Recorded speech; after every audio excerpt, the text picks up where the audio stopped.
Bismillah. Assalamualaikum warahmatullahi wabarakatuh.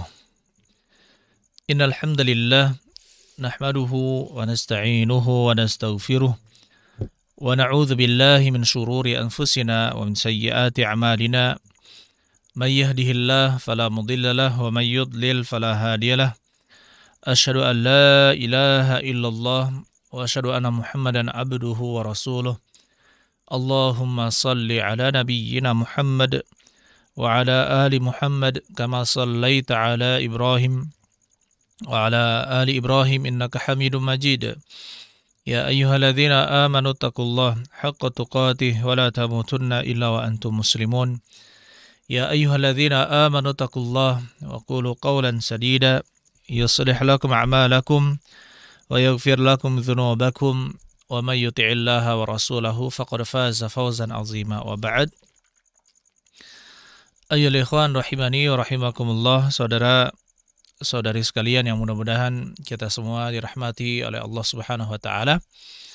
Alhamdulillah pada hari ini kita bisa terhubung dengan Radio Roja Darussalam Palembang bersama channel Kunci Kebaikan TV di channel YouTube. Mudah-mudahan Allah Subhanahu wa taala selalu memberkahi kita dan memberikan kita hidayah, taufik dan juga keistiqomahan sehingga kita bisa selalu taat kepada Allah Subhanahu wa taala dan menjauhi larangan-larangan Allah Subhanahu wa taala. Saudara-saudari sekalian, Bapak Ibu sekalian yang mudah-mudahan kita dirahmati oleh Allah Subhanahu wa taala. Pada hari ini insyaallah kita melanjutkan kajian kita tentang dasar-dasar keislaman untuk pemula dan mu'allaf. Pada pertemuan lalu sudah kita jelaskan tentang macam-macam kesyirikan dan contohnya adalah sihir. Dan kita sudah jelaskan tentang hukum sihir, hukum mempelajarinya dan hukum untuk penyihir. Kemudian larangan-larangan dari Allah Subhanahu wa taala, dalil-dalilnya juga kita sudah jelaskan. Pada pertemuan kali ini insyaallah kita akan membahas bagaimana cara melindungi diri kita dari gangguan penyihir dan juga dari gangguan syaitan.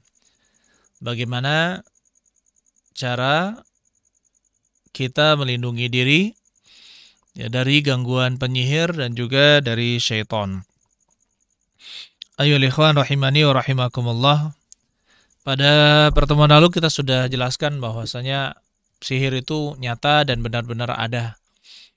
Ya, sihir itu nyata dan benar-benar ada dan dia bisa berpengaruh kepada manusia.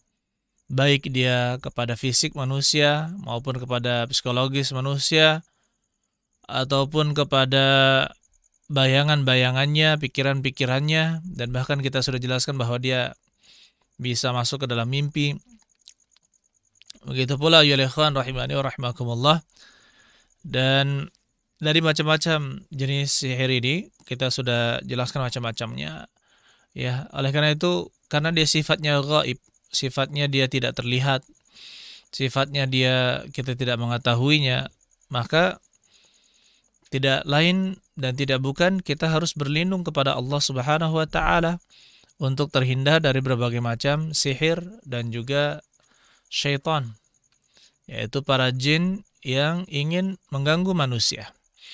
Kita lihat juga banyak orang yang kemasukan jin, banyak orang yang diganggu jin, baik karena misalkan dendam atau karena misalkan jin tersebut diganggu, misalkan ada lubang kemudian dikencingi atau bisa ada lubang disiram air panas, jin tersebut marah. Jadi benar-benar di sini ada jin yang merasa terganggu dengan manusia, akhirnya dia menyakiti orang tersebut. Ya, ini ada. Kemudian ada juga bukan menyakiti, tetapi ada jin yang suka kepada manusia. Ya, ada jin yang suka kepada manusia. Seperti misalkan jin wanita, dia suka kepada sosok pria, kemudian dia masuk ke dalam tubuh pria tersebut. Kemudian setelah masuk dia panggil jin-jin yang lain untuk masuk ke dalam dan bersarang di dalam tubuh orang tersebut. Sehingga bagaimana? Sehingga kita melihat bahwa ada orang yang kesurupan. Begitu pula ada jin yang iseng mengerjai seseorang, ya, kemudian dia mengganggunya, kemudian dia memasuki tubuhnya, merasukinya. Jadi di sini banyak sekali hal yang dilakukan oleh jin untuk mengganggu manusia. Demikian pula sihir. Sihir juga menggunakan jin. Sihir menggunakan jin, seorang manusia atau penyihir meminta bantuan kepada para syaitan atau jin-jin jahat untuk mengganggu manusia. Mereka memiliki ritual-ritual sehingga ada perjanjian-perjanjian atau ritual-ritual sehingga jin tersebut tunduk kepada penyihir. Kemudian penyihir tersebut menyuruh jin melaksanakan sihirnya untuk menyakiti seseorang. Maka kita katakan, ya, sihir itu benar-benar ada. Oleh karena itu, ayyuhal ikhwan, dia tidak tampak dan dia itu sifatnya ghaib. Maka tidak lain dan tidak bukan kita harus berusaha untuk menghindari pengaruh dari sihir dan juga gangguan-gangguan dari syaitan atau jin. Dan di dalam syariat kita, Rasulullah SAW sudah mengajarkan kepada kita cara-cara untuk menghindari, ya, gangguan-gangguan jin, syaitan, begitu pula para penyihir. Dan ada tindakan-tindakan preventif atau al-wiqayah. Bagaimana kita menjaga diri kita, tindakan-tindakan wiqayah atau preventif agar tidak terjadi perbuatan sihir pada diri kita, agar kita tidak terkena sihir. Oleh karena itu, ya ikhwan, ini pembahasan yang kita bahas pada malam hari ini, insyaallah. Dan kita minta tolong kepada Allah Subhanahu wa taala untuk dimudahkan, ya, untuk saya untuk menjelaskannya, kemudian dimudahkan untuk saudara pendengar, saudara pemirsa untuk memahami apa yang saya katakan biidznillah taala. Saudara-saudari sekalian yang mudah-mudahan kita dirahmati oleh Allah Subhanahu wa taala, hal apa yang pertama kali kita lakukan untuk mencegah terjadinya sihir atau kerasukan jin? Yang pertama adalah kita selalu memperbarui keimanan. Kita selalu memperbarui keimanan kita kepada Allah Subhanahu wa taala, selalu bertauhid kepada Allah Subhanahu wa taala, ya, dengan mengerjakan ketaatan-ketaatan dan menjauhi perbuatan-perbuatan maksiat. Oleh karena itu kita dapatkan banyak orang yang kemasukan jin, maka kita banyak dapatkan pelanggaran-pelanggaran syariat yang mereka kerjakan. Seperti seorang tidak mengerjakan sholat 5 waktu. Kemudian misalkan seorang masih punya pegangan, yaitu misalkan tenaga dalam atau punya jimat. Atau kita dapatkan rumahnya dipenuhi dengan patung-patung. Rumahnya dipenuhi dengan gambar-gambar makhluk yang bernyawa. Maka yang seperti ini, ayyuhal ikhwan, ya, merusak keimanan. Sehingga untuk cara yang pertama agar seorang bisa terhindar dari pengaruh sihir dan juga jin adalah dia kembali memurnikan tauhidnya kepada Allah Subhanahu wa taala.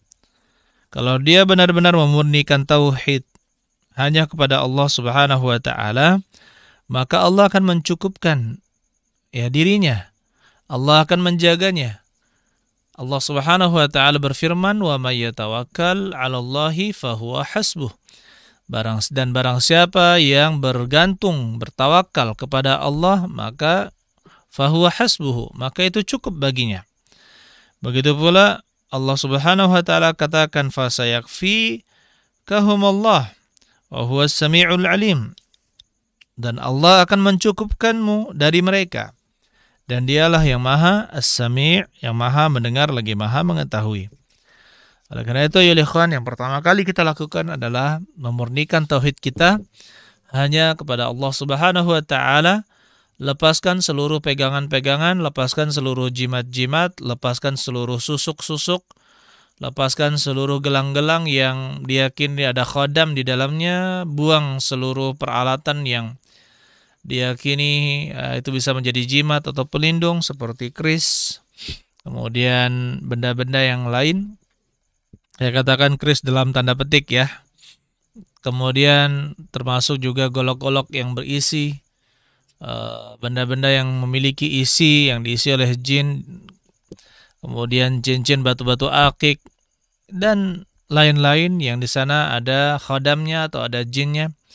Begitu pula tenaga-tenaga dalam yang diisikan kepada seseorang, maka kita katakan ini dijauhi. Murnikan lagi tauhid, maka insya Allah Allah Subhanahu wa taala akan melindungi orang tersebut. Di dalam surat Al-Hijr, Allah Subhanahu wa taala berfirman, Qala Rabbi, menceritakan tentang perkataan iblis. Qala Rabbi bima aghwaytani la uzayyinanna lahum fil ardi wa la ughwiyannahum ajma'in. Berkata iblis, Rabbku, wahai Rabbku, dengan sebab engkau membuangku, ya, atau membuangku, la uzayyinanna lahum fil ardi, maka saya akan hiasi mereka di bumi dan saya akan menyesatkan mereka ajma'in, seluruhnya, illa ibadaka minhumul mukhlasin, kecuali hamba-hambamu di antara mereka yang diikhlaskan. Hamba-hamba mereka yang diikhlaskan, ya, baik ikhlas di dalam beribadah maupun ikhlas di dalam bertauhid, hanya beribadah kepada Allah dan tidak memberikan penyembahan kepada Allah Subhanahu wa taala. Jadi kita bisa mengetahui bahwa hamba-hamba yang mukhlas atau mukhlis, hamba-hamba yang diikhlaskan atau hamba-hamba yang ikhlas, yang memurnikan ibadahnya hanya kepada Allah Subhanahu wa taala, maka iblis pun tahu bahwa dia tidak akan bisa mengganggu hamba-hamba Allah yang ikhlas, yang hanya memurnikan ibadahnya kepada Allah Subhanahu wa taala. Kemudian yang kedua, ayyuhal ikhwan, saudara-saudari sekalian yang mudah-mudahan kita dirahmati oleh Allah Subhanahu wa taala. Apa yang kita bisa lakukan, apa yang bisa kita lakukan untuk menghindari perbuatan syaitan, ya. Yang kedua, atau menghindari sihir dan juga jin yang jahat yang mengganggu manusia. Yang kedua adalah nasrul ilmi biqadaya al-aqidah. Yang kedua adalah menyebarkan ilmu. Menyebarkan ilmu tentang akidah. Kita jelaskan kepada masyarakat, kita jelaskan kepada murid-murid, kita jelaskan kepada orang-orang dengan berbagai macam cara. Kita jelaskan dengan gambar-gambar, poster-poster, flyer-flyer, kemudian dengan buku-buku, selebaran-selebaran. Begitu pula dengan video-video, cuplikan-cuplikan, atau kita bangun sekolahan, kita bangun lembaga tahfiz, rumah tahfiz, kita bangun atau kita adakan majelis-majelis ta'lim, atau kita jelaskan di khutbah-khutbah Jumat atau di ceramah-ceramah tentang pentingnya akidah yang benar, pentingnya ilmu, pentingnya bertauhid dan mentauhidkan Allah Subhanahu wa taala. Begitu pula mengajarkan kepada manusia tentang bahaya sihir. Ya, banyak orang yang terjatuh ke dalam perbuatan sihir karena kejahilan mereka. Apalagi sihir yang disebut sebagai ilmu putih. Setan mengelabui manusia dengan zikir-zikir. Padahal cukuplah, ya, zikir-zikir atau salawat-salawat yang dibaca tersebut tidak ada tuntunannya dari Nabi Shallallahu Alaihi Wasallam, itu sudah cukup untuk mengatakan bahwa hal tersebut adalah hal baru dalam agama dan itu disukai oleh syaitan. Sedangkan Nabi Shallallahu Alaihi Wasallam memperingatkan manusia dari hal-hal yang baru.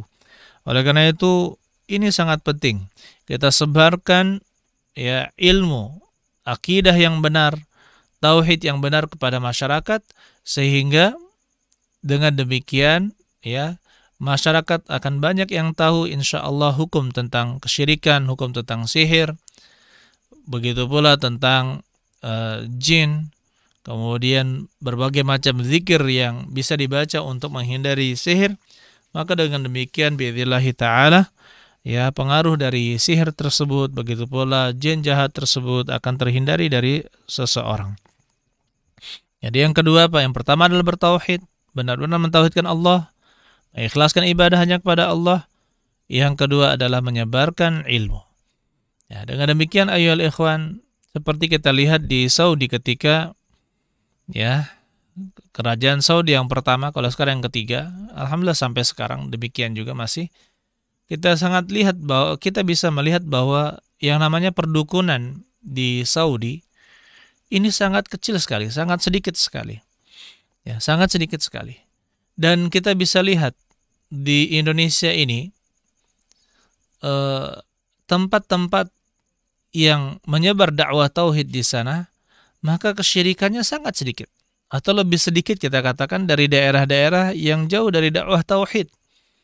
Di zaman dahulu contohnya Imam Bonjol berdakwah bersama kawan-kawan beliau, senior-senior beliau, dan juga murid-murid beliau, berdakwah mendakwahkan tauhid. Dan kita lihat kesyirikan yang terjadi secara umum di Sumatera, misalkan Sumatera Barat, kemudian Sumatera Selatan terpengaruhi juga, kemudian sekitarnya, ini lebih sedikit daripada kesyirikan yang terjadi di pulau-pulau atau provinsi-provinsi yang jauh dari pengajaran tauhid. Dan kita dapatkan contohnya di sebagian daerah ya, di sana menyebar dakwah tauhid. Alhamdulillah mereka tidak tergantung dengan benda-benda dan tidak tergantung dengan kesyirikan. Sehingga sihir berkurang. Ini pengaruh ilmu.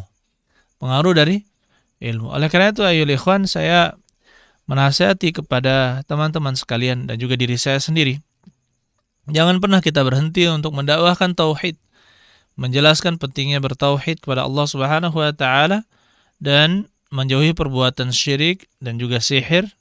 Dan ini kita terus lakukan, kita terus menasihati umat ya agar mereka tidak terjatuh ke dalam kesyirikan dan juga sihir. Nah, jika semuanya paham tentang bahaya sihir, maka insya Allah dan juga kesyirikan, maka insya Allah ya lambat laun ke sihir dan juga perbuatan sihir tersebut, kesyirikan akan hilang di daerah tersebut.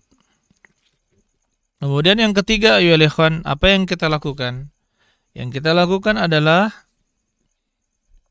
membentuk lembaga-lembaga atau komunitas-komunitas atau organisasi-organisasi yang perhatian terhadap ini. Yang mereka berjuang memperhatikan ini. Ya, misalkan ada yang perhatian, dan kalau misalkan ini bisa, ini ada misalkan di suatu negara membentuk misalkan Hay'ah al-Amr bil Ma'ruf wa Nahyil Munkar. Badan khusus untuk menangani amar ma'ruf nahi mungkar. Dia berbeda dengan polisi. Kalau polisi ini masalah kedisiplinan secara umum ya di masyarakat, keamanan secara umum di masyarakat. Ini Hay'ah al-Amr bil Ma'ruf wa Nahyil Munkar bertugas untuk apa? Untuk menyuruh manusia untuk taat ketika ketaatan ditinggalkan. Melarang manusia dari kemaksiatan ketika kemaksiatan itu dikerjakan. Makanya tugas dari badan ini. Dan badan inilah yang akan bertanggung jawab pada tindak tanduk masyarakat, ya apakah mereka ada yang melakukan syiar atau tidak, mereka yang mengawasi, bahkan membuat misalkan ada intel juga meneliti hal tersebut sehingga diketahui siapa saja tukang syiar di daerah sini, siapa saja tukang syiar di daerah ini. Kemudian yang pertama diberikan pembinaan kepada para penyihir tersebut. Jika mereka tidak mau bertobat, maka hukum Islam tegak kepada mereka. Kemudian ayyuhal ikhwan, yang dilakukan yang keempat untuk menghindarkan diri kita dan juga keluarga kita dari sihir dan juga pengaruh dari syaitan atau jin yang jahat, ya, yaitu memperbaiki keadaan rumah kita. Memperbaiki keadaan rumah kita dengan cara apa? Membaca Al-Quran di dalamnya, mengerjakan salat di dalamnya. Kata Rasulullah SAW, la taj'alu buyutakum maqabir. Janganlah kalian menjadikan rumah-rumah kalian seperti kuburan. Maksudnya apa? Kuburan itu tidak dibacakan Al-Quran. Sedangkan rumah-rumah itu harusnya dibacakan Al-Quran. Kata Rasulullah SAW, Inna syaitan yanfiru minal bait alladhi tuqra'u fihi suratul Baqarah. Sesungguhnya syaitan akan berlari dari rumah yang dibacakan surat Al-Baqarah di dalamnya. Sesungguhnya setan akan berlari. Ya. Dan riwayat lain, Inna syaitan la yadkhulu baitan yaqra'u fihi atau tuqra'u fihi al-Baqarah. Sesungguhnya syaitan tidak akan memasuki rumah yang dibacakan surat Al-Baqarah di dalamnya. Nah, coba kita lihat. Ketika seorang membaca surat Al-Baqarah, maka ini menjadi pelindung ya rumahnya dan juga keluarga orang yang ada dalam rumahnya terlindung dari gangguan-gangguan syaitan dengan izin Allah Subhanahu wa taala. Jadi, cara melindungi yang selanjutnya kita memperbaiki keadaan rumah kita. Termasuk memperbaiki keadaan rumah kita, kita tanggalkan gambar-gambar makhluk bernyawa, misalkan seperti foto-foto. Ya, terkadang banyak masih dari kalangan kaum muslimin yang memajang foto-foto, ya, kemudian begitu pula kursi-kursinya ada hiasan-hiasan bergambar, misalkan kepala harimau, berbentuk raja wali misalkan, atau misalkan beruang, atau macan, atau sebagainya, ini pampang. Maka ini ya ditanggalkan seluruhnya. Ditanggalkan seluruhnya.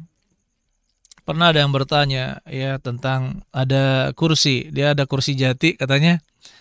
Itu ada gambar apa kemarin tuh ya, burung elang. Seingat saya dia kepala patung elang gitu ya di jatinya. Maka saya bilang, potong kepalanya. Jangan buang kursinya, potong kepalanya saja. Potong kepalanya, nanti dihiasi, dicat, selesai. Gitu kan, ya. Hilangkan kepalanya saja. Kalau dia berupa patung, hilangkan kepalanya. Maka tidak perlu membuang seluruh kursi. Ya, dihilangkan patungnya saja, kepala dari patung tersebut. Ya, kalau misalkan masih ada gambar-gambar, itu ditanggalkan semua, ditanggalkan, dilepaskan. Ya, ikhwan rahimani rahimakumullah, saudara-saudari sekalian yang mudah-mudahan kita dirahmati oleh Allah Subhanahu wa taala.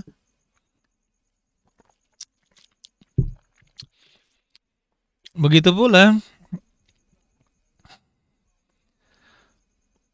pula kita mengerjakan sholat di rumah. Mengerjakan sholat di rumah. Oleh karena itu Rasulullah SAW menyuruh kita untuk sholat sunnah di rumah. Ya, hukumnya sunnah. Lebih utama kita sholat sunnah di rumah daripada kita sholat sunnah di masjid. Kata Rasulullah SAW, "Sallu fi buyutikum illal maktubah." Sholatlah kalian di rumah-rumah kalian kecuali sholat fardu. Ya, dengan demikian kalau kita sholat sunnah di rumah, maka tentu ada bacaan-bacaan Al-Quran juga di dalamnya. Saudara-saudari sekalian yang mudah-mudahan kita dirahmati oleh Allah Subhanahu wa taala. Kemudian cara yang kelima, ya agar kita terhindar dari sihir dan juga gangguan jin yang jahat, adalah makan 7 butir kurma. Ajwah, jenis al-ajwah. Kurma ajwah. Kurma ajwah itu kurma khusus yang diriwayatkan bahwa itu adalah pohon yang ditanam oleh Nabi Shallallahu Alaihi Wasallam, pohon kurma yang ditanam oleh Nabi Shallallahu Alaihi Wasallam, dan dia untuk memerdekakan Salman Al-Farisi. Dan bentuknya kecil-kecil, hitam, warnanya hitam-hitam berurat, ya ada khusus bentuknya kurma ajwa. Kurma ajwa. Dan ini disepakati para ulama bahwa dialah yang dimaksud di dalam hadis Nabi Shallallahu Alaihi Wasallam. Kata Rasulullah Shallallahu Alaihi Wasallam, "Man tasabbaha bi sab'i tamaratin min tamril ajwah." Barang siapa di pagi hari dia makan atau sarapan 7 butir kurma ajwah, kurma ajwah, lam yusib sammun wala sihrun. Maka dia tidak akan terkena racun dan juga sihir. Dia tidak akan terkena racun dan juga sihir. Jadi di sini ayyuhal ikhwan kita bisa melihat, ayyuhal ikhwan rahimani wa rahimakumullah. Masya Allah. Nanti saya kabarkan, ini ada bagus ya informasi.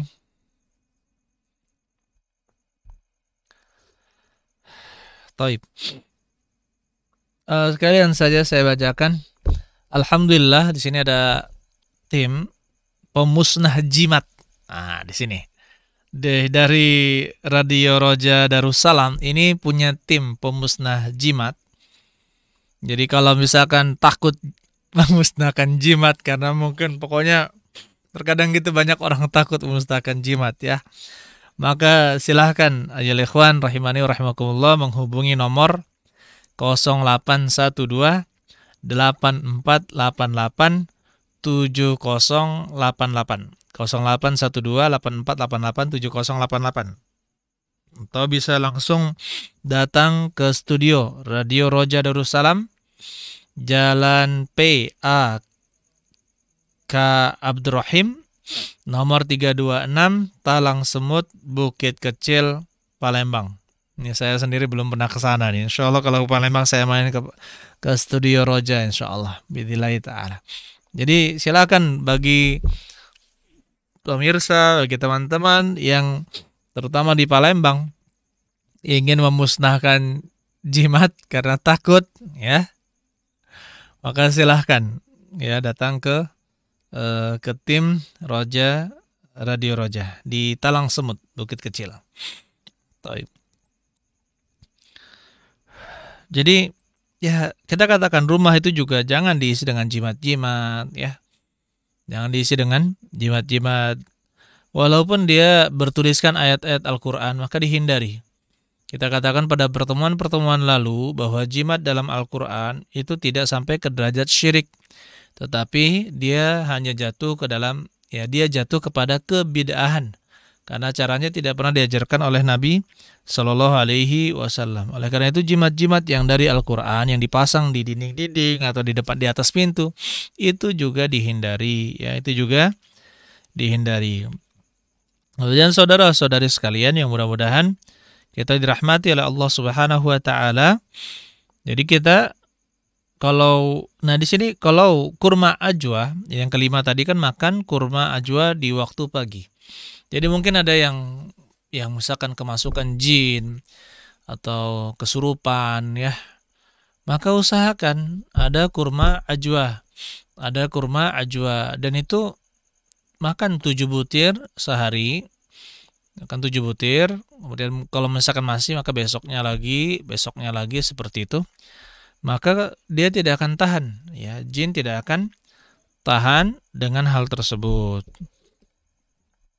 Begitu pula ayyuhal ikhwan dengan sidr, dengan daun bidara. Dengan daun bidara itu bisa digunakan untuk meruqyah. 7 lembar, ya ada 7 lembar, ambil 7 helai. Kemudian tumbuk di 2 batu, pakai ulekan saja bisa, pakai ulekan. Ya, kemudian masukkan ke dalam air. Ada yang diminum dan ada yang dimandikan. Ya, kalau mau diminum saja atau dimandikan saja tidak mengapa. Bagi 2. Ya, ada yang diminum, ada yang dimandikan. Yang diminum maka ya air minum. Kalau yang dimandikan berarti cukup di baskom. Nanti kemudian dibacakan ayat-ayat ruqyah seperti membaca Al-Fatihah, membaca 2 ayat terakhir, membaca ayat kursi, membaca 2 ayat terakhir dari surat Al-Baqarah, membaca 3 qul ya, maka dibacakan air tersebut atau air di dalam baskom tersebut yang sudah dicampur daun bidara, maka biiznillahi ta'ala ini akan menjadi syifa, menjadi penyembuh untuk orang yang terkena gangguan jin atau sihir. Saudara-saudara sekalian yang mudah-mudahan kita dirahmati oleh Allah Subhanahu wa taala. para ulama berselisih pendapat tentang kurma selain kurma ajwah. Kurma selain kurma ajwah, apakah juga bisa menangkal racun dan juga sihir dan juga sihir? Maka di sini terjadi perselisihan di kalangan para ulama, ya. Sebagian mengatakan ini khusus untuk kurma ajwah dan sebagian lagi mengatakan ini umum, ya, kepada seluruh kurma. Allah alam bisawab. Ya, zahir dari hadis di sini ada namanya takhsis. Jadi kalau secara umum disebutkan 7 butir kurma, tapi dikhususkan dengan lafaz hadis yang lain, yaitu kurma ajwa. Jadi di sini hadis yang menyebutkan pengkhususan kurma ajwa itu adalah yang diamalkan. Allah alam bisawab.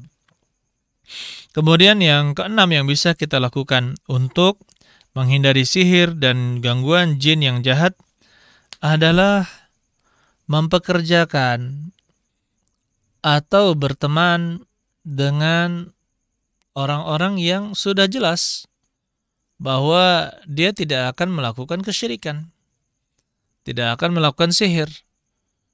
Ini kita dapatkan banyak orang yang mempekerjakan, ada orang yang mempekerjakan orang-orang yang punya sihir, punya jimat, ya. Maka yang seperti ini rawan sekali terjadi perbuatan sihir kepada majikannya. Ya, jadi sebab-sebab seperti ini, berkawan dengan penyihir atau orang yang punya kenalan dengan penyihir atau dia tidak bertauhid, ya kita secara umum kita katakan orang-orang yang tidak bertauhid atau kurang tauhidnya, kurang pengetahuan tentang tauhidnya, maka sangat rawan terjatuh kepada perdukunan, kepada sihir. Oleh karena itu kita utamakan ketika kita bekerja sama, baik kita bekerja sama dalam jual beli atau memiliki rekanan atau memiliki bawahan atau memiliki pegawai, kita perhatikan hal ini. Kita memiliki hal ini karena kalau terjadi perselisihan, maka ya kita bisa menghindari hal-hal yang tidak diinginkan seperti perbuatan sihir tersebut. Allah alam bisawab. Oleh karena itu ya ikhwan rahimani wa rahimakumullah, saya pernah ada orang konsultasi, dia saudagar bibit tanaman, ya. Dia punya rekanan begini-begini, ternyata apa? Melakukan sihir kepadanya. Kemudian saya ajarkan cara-cara untuk melindungi diri, membaca zikir-zikir yang saya sebutkan. Insya Allah saya akan sebutkan juga pada pertemuan kali ini, insya Allah. Ya, zikir-zikir tersebut saya ajarkan, zikir-zikir dipraktekkan oleh dia dan juga istrinya, dan alhamdulillah ya pengaruh itu hilang. Pengaruh tersebut hilang. Begitu pula pernah saya masalah tetangga. Saya pernah ditanya juga oleh seorang yang qadarullah, subhanallah, ya dia buka warung dan warungnya ini sangat laris. Warungnya sangat laris. Kalau misalkan dari harga sebenarnya standar gitu ya, dan alhamdulillah rasanya juga masya Allah. Kemudian datang ke sana, masya Allah, berduyun-duyun, berbondong-bondong orang datang ke sana. Apalagi kalau misalkan malam mingguan atau malam Sabtuan gitu ya, banyak orang di sana. Akhirnya ada salah satu warung yang jarang dikunjungi oleh orang-orang, cemburu. Dia memakai sihir sampai katanya ini satu hari saja tidak ada, bahkan mencari 3 orang saja yang makan di sini sulit. Saya yakin di sini ada pengaruh dari jin. Ya, ternyata benar. Dia istrinya kena santet ya, merasa ditusuk badannya seperti itu. Akhirnya saya ajarkan membaca ya zikir-zikir dan juga doa-doa. Akhirnya dia praktekkan dan alhamdulillah tidak lama dari itu dia mempraktekannya, begitu pula dibantu oleh teman-teman yang lain. Ya, kembali lagi tokonya ya, pengaruh jin tersebut atau sihir tersebut hilang. Alhamdulillah. Oleh karena itu ya ikhwan, kita ketika ada permasalahan-permasalahan yang sifatnya seperti ini, sihir, santet, pelet, ya, jangan pergi ke dukun. Tetapi kita selesaikan dengan apa? Dengan apa yang diajarkan oleh Nabi Shallallahu Alaihi Wasallam. Kita lakukan ruqyah misalkan. Ruqyah, kita kalau bahasa kita ruqyah itu jampi-jampi. Nanti insya Allah kita akan sebutkan masalah hal ini. Kemudian selanjutnya ya ikhwan, yang ketujuh, kita selalu mengingatkan para wanita. Kita selalu mengingatkan para wanita agar selalu membaca zikir-zikir untuk melindungi diri dari gangguan syaitan. Dari gangguan syaitan. Karena sifat manusia ini, sifat wanita umumnya lebih mudah lalai. Kemudian juga kita jauhi tempat-tempat yang berpotensi terjadi sihir di dalamnya. Seperti mengunjungi tempat-tempat yang tidak jelas. Contohnya ada wisata rumah hantu. Atau misalkan mengunjungi rumah makan yang bernuansa mistis. Ya, bernuansa mistis, pakai jimatlah di dalamnya, atau banyak gantungan jimatnya, atau banyak gambar-gambar patungnya. Maka seperti ini kita hindari tempat-tempat yang seperti itu. Ya, jadi para wanita harus kita lindungi, kita beritahu untuk selalu menjaga diri, kemudian menghindari banyak berjalan ke tempat-tempat yang tidak jelas. Kemudian yang kedelapan ayolah ikhwan, bagaimana cara kita agar bisa terhindar dari gangguan sihir dan juga jin, yaitu membaca zikir-zikir yang disyariatkan.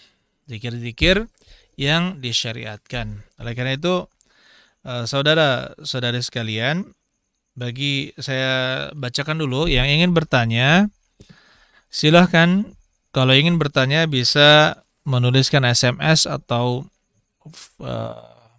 WA message, pesan WA ke 0857 882 446 22. Sekali lagi, bagi saudara-saudari yang ingin bertanya bisa mengirimkan soalnya ke 0857 882 446 22. 0857 882 446 22. Insyaallah. Di sini ada beberapa pertanyaan sudah masuk, tapi kita akhirkan saja soal tanya jawabnya.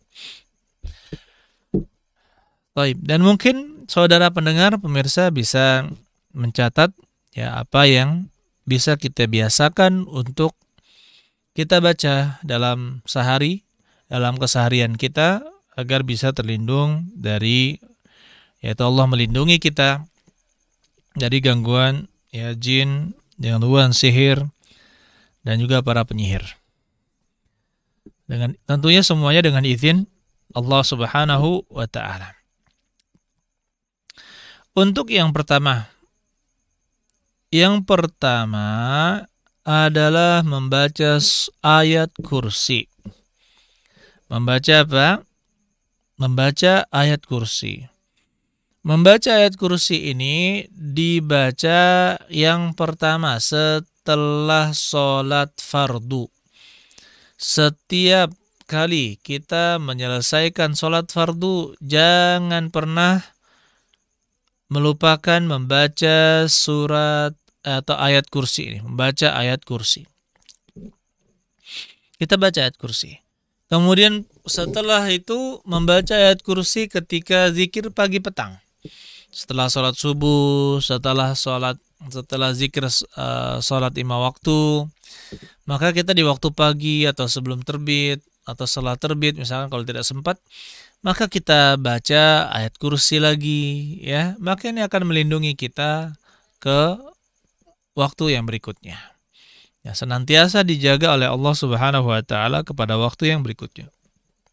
Jadi misalkan setelah sholat subuh, setelah zikir subuh, atau mau digabungkan juga tidak menjadi masalah jika setelah sholat kalian zikir pagi petang, ya, zikir pagi yaitu setelah sholat subuh, zikir petang setelah sholat asar.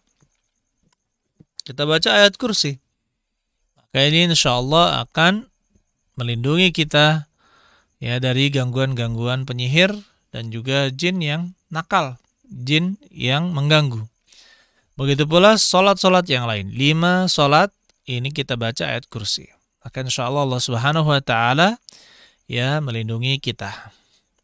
Kemudian yang selanjutnya membaca ayat kursi, membaca ayat kursi sebelum kita tidur, membaca sebelum kita tidur.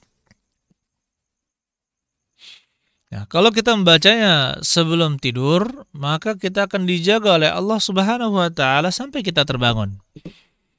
Ya, atau satu malam itu akan dijaga oleh Allah Subhanahu wa taala. Kita baca sebelum tidur ayat kursi. Ya, kita baca sebelum tidur ayat kursi. Kemudian membaca ini juga sebelum tidur 2 ayat terakhir dari surat Al-Baqarah. 2 ayat terakhir dari surat Al-Baqarah. Ya amana rasul bima unzila ilaihi min rabbih wal mu'minun kullun amana billah wa malaikatihi wa kutubihi wa rusulihi dan seterusnya. Kemudian la yukallifullahu nafsan illa wus'aha. Ini kita baca. Ya, kita baca 2 ayat terakhir dari surat Al-Baqarah. Ya, sebelum tidur. Atau misalkan ketika kita merasa takut, kita baca ayat kursi dan 2 ayat ini. Kemudian kita juga membaca 3 qul. 3 qul setiap selesai sholat sebanyak 1 kali. Qul huwallahu ahad kita baca 1 kali. Qul a'udzu birabbil falaq 1 kali. Qul a'udzu birabbin nas ini baca 1 kali. Jadi 3 surat ini dibaca 1 kali setelah sholat 5 waktu. Nah, untuk zikir pagi petang, setelah kita membaca zikir sholat fardu, maka kita baca zikir sholat subuh ya misalkan, dan juga setelah sholat asar, kita baca zikir pagi petang. Membacanya ayyuhal ikhwan rahimani wa rahimakumullah itu sebanyak 3 kali. Qul huwallahu 3 kali, kemudian qul a'udzu birabbil falaq 3 kali, qul a'udzu birabbin nas juga sebanyak 3 kali. Ini ketika pagi dan petang. Ini sebagai perlindungan kita minta tolong pada Allah Subhanahu wa taala untuk melindungi kita dari gangguan-gangguan makhluk-makhluk Allah Subhanahu wa taala. Itu tadi yang pertama, setelah sholat kita baca 3 qul, ketika zikir pagi petang kita baca 3 kali. Kemudian sebelum tidur. Nah, sebelum tidur itu cara membacanya seperti ini. Kita baca yang pertama, qul huwallahu ahad, qul a'udzu birabbil falaq dan qul a'udzu birabbin nas. Kemudian kita tiupkan. Kita tiup ke tangan kita. Kemudian kita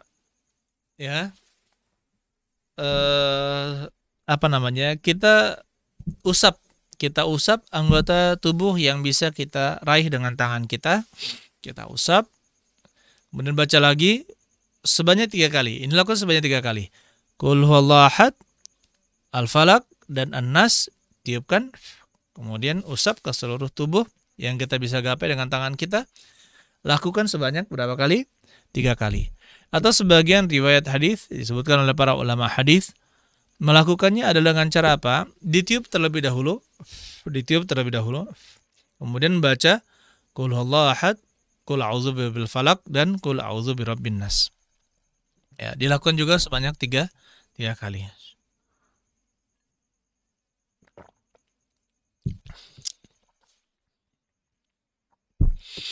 Ayyuhal ikhwan rahimani wa rahimakumullah. Kemudian yang bisa kita lakukan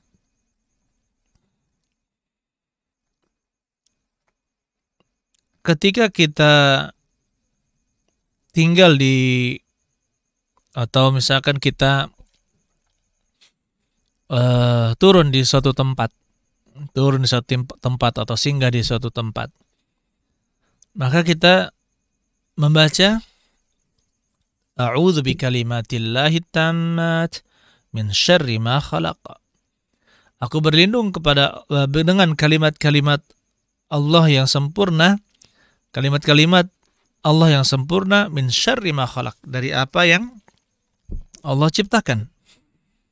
Ya, dari apa yang Allah ciptakan. Maka di sini kita baca ini A'udzu bi kalimatillahi tammat min syarri ma khalaq. Saya berlindung dengan kalimat-kalimat Allah yang sempurna min syarri ma khalaq, dari apa yang dia ciptakan. Kemudian ketika pagi dan petang kita juga membaca zikir.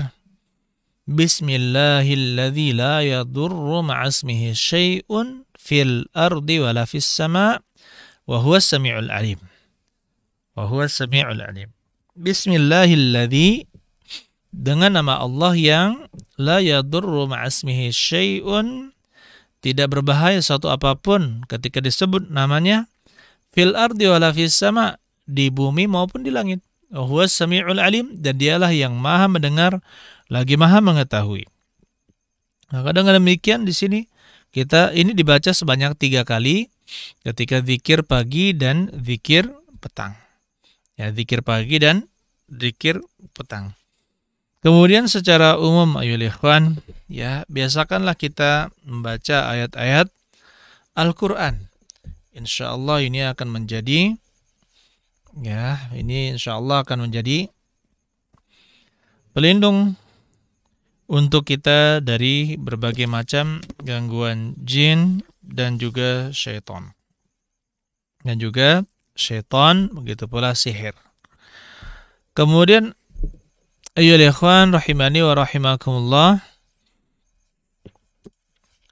yang bisa kita lakukan juga untuk mendapatkan perlindungan dari Allah Subhanahu wa taala adalah salat berjamaah. Salat berjamaah. Karena orang yang sholat berjamaah akan dilindungi oleh Allah Subhanahu wa taala sampai sholat yang berikutnya.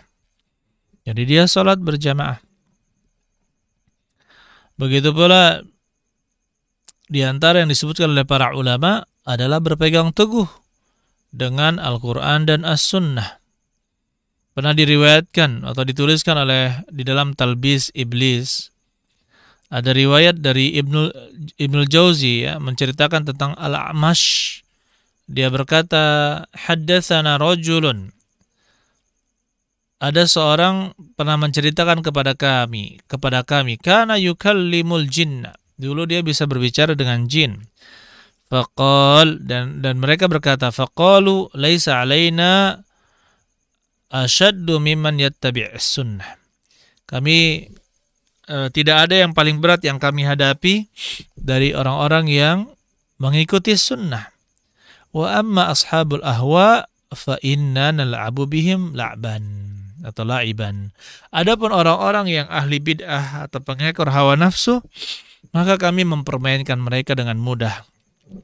Ya, di sini ya ikhwan, orang-orang yang berpegang teguh dengan Al-Qur'an dan juga sunnah-sunnah Nabi sallallahu alaihi wasallam, mereka adalah orang-orang yang benar-benar, ya, mengikuti sunnah, menghindari amalan-amalan yang diada-adakan. Ya, contohnya saja saya sebutkan, banyak orang yang membaca Al-Fatihah setelah sholat fardu dan digabungkan bersama zikir setelah sholat fardu. Maka kita katakan ini tidak ada dalilnya. Ya, tidak ada dalil dari Nabi Sallallahu Alaihi Wasallam. Kalau mau membaca surat Al-Fatihah di luar waktu khusus tersebut, silahkan. Bahkan surat Al-Fatihah itu memiliki banyak keutamaan. Tapi kalau misalkan dia dimasukkan ke dalam zikir setelah sholat dan itu rutin, dikhususkan dan dia memiliki keutamaan di sana, maka kita katakan tidak, itu tidak benar. Itu adalah sesuatu yang diada-adakan. Coba kita lihat, perbuatannya seolah-olah bagus. Tapi apa? Ternyata itu adalah hal yang baru. Tidak sesuai dengan petunjuk Nabi Shallallahu Alaihi Wasallam.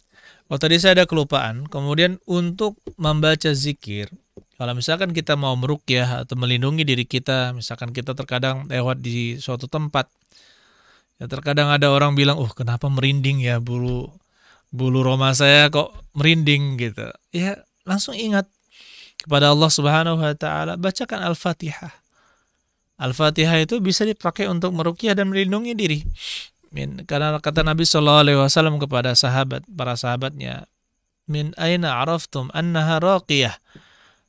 Dari mana kalian tahu bahwasanya dia bisa dipakai untuk meruqyah, menjampi-jampi. Nah, ini menunjukkan bahwa Al-Fatihah ini sangat berguna untuk meruqyah. Bisa berguna untuk meruqyah. Kemudian ayyuhal ikhwan rahimani wa rahimakumullah, yang mudah-mudahan kita semua dirahmati oleh Allah Subhanahu wa taala. Kita nasihatkan pada pertemuan kita kali ini agar apapun yang terjadi, kalau misalkan kita diganggu oleh jin, maka jangan sekali-kali kembali ke dukun. Jangan sekali-kali kembali ke dukun. Kenapa? Karena intinya para dukun itu sakti-saktian. Mana yang lebih sakti? Maksudnya apa? Mana yang jinnya lebih kuat? Siapa yang jinnya lebih kuat, misalkan lebih besar, lebih berkuasa, maka dia bisa mengalahkan jin-jin yang lebih kecil. Inilah yang dilakukan oleh para penyihir. Diajarkan ini, diajarkan itu. Pakai jin ini, pakai jin itu. Ketika ada jin yang lebih kuat, lebih hebat, maka dia mengalahkan yang lain. Oleh karena itu, ya ikhwan rahimani wa rahimakumullah, jangan sampai terpedaya dengan jin-jin seperti itu. Cukuplah dengan apa-apa yang diajarkan oleh Nabi Shallallahu Alaihi Wasallam, kemudian dipraktekkan oleh para sahabat yang mulia dan juga para pengikutnya. Di sini ada pertanyaan, silakan bagi yang ingin bertanya bisa disampaikan ke nomor 0857 882 44622. Sekali lagi 0857 882 44622. Soal yang pertama. Assalamualaikum Ustaz. Waalaikumsalam warahmatullah. Mengapa saya ini berat dalam mengerjakan perintah Allah?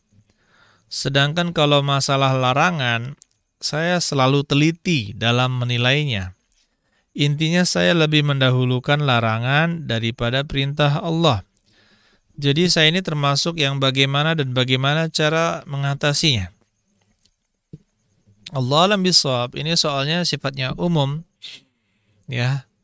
Ada perintah Allah Subhanahu wa taala dan ada larangan. Yang pertama, perintah Allah itu ada dua.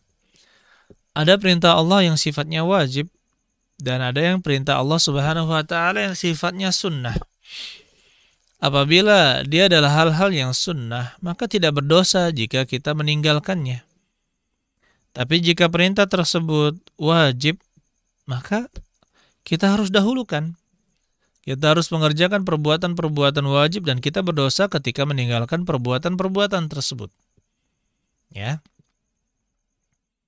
Kemudian ayyuhal ikhwan, yang kedua, bagaimana saya ketika ada larangan, maka saya mendahulukan larangan tersebut. Larangan tersebut juga ada dua. Larangan yang sifatnya haram dan ada yang sifatnya makruh. Kalau yang haram itu larangan yang harus kita tinggalkan. Berdosa kalau kita melakukannya. Adapun yang makruh itu hanya anjuran. Itu adalah anjuran. Itu lebih baik kita tinggalkan. Tapi tidak berdosa kalau kita melakukannya. Jadi ini perlu dibedakan hal-hal seperti ini. Dan apa yang kita lakukan? Kita berusaha mengerjakan kewajiban-kewajiban dan menghindari perbuatan-perbuatan yang haram. Jika kita bisa menghiasi dengan amalan-amalan sunnah atau tambahan, maka ini sangat baik. Sangat baik. Allah alam bisawab. Bagaimana cara mengatasinya? Allah alam bisawab. Ketika mudah untuk meninggalkan larangan, maka ini patut disyukuri. Dan bagaimana cara agar bisa mengerjakan ketaatan? Perbanyak sedekah. Saya katakan apa? Perbanyak sedekah. Mulailah dengan bersedekah. Kata Allah Subhanahu wa taala, "Fa amma man a'ta wattaqa wa shaddaqa bil husna fasanuyassiruhu lil yusra." Adapun orang yang a'ta, memberikan, wattaqa, dan dia bertakwa, wa shaddaqa bil husna, dan membenarkan al husna, yaitu yang terbaik, ada yang mengatakan surga atau la ilaha illallah. Fasanuyassiruhu lil yusra, maka kami akan mudahkan dia untuk melakukan yang mudah. Maksudnya apa? Mudahkan untuk beramal saleh. Jadi kita katakan, Ya, bersedekahlah terlebih dahulu. Allah Subhanahu wa taala juga katakan lan tanalul birra. Kalian tidak akan